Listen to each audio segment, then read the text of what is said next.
Nakatakdang rollout ng 20 pesos na kada kilo ng bigas, tinatayang 14 milyon na mga Pilipino ang inaasahang makikinabang dito hanggang sa ikatlong quarter ng taon.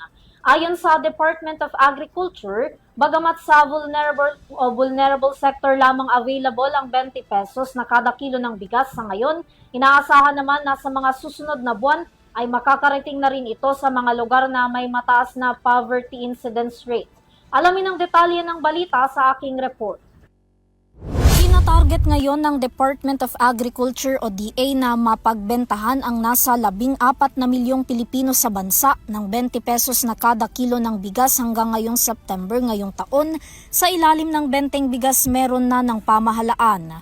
Ayon sa DA, tinatayang nasa 50 sako ng milled rice meron ang National Food Authority o NFA na kayang saklawin ang 3.3 milyon na pamilya o katumbas ng 14 na milyong individual, kaya naman umaasa sila na maibebenta ito bago matapos ang taon.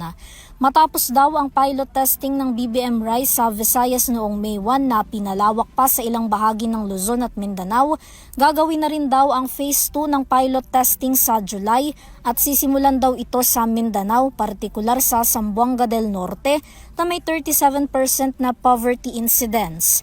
Bukod dyan, nakatakda rin na magbenta ng 20 pesos na kada kilo ng bigas sa Basilan, Cotabato City, Tawi-Tawi, Maguindanao del Sur, Davao Oriental, Sorsogon at Maguindanao del Norte.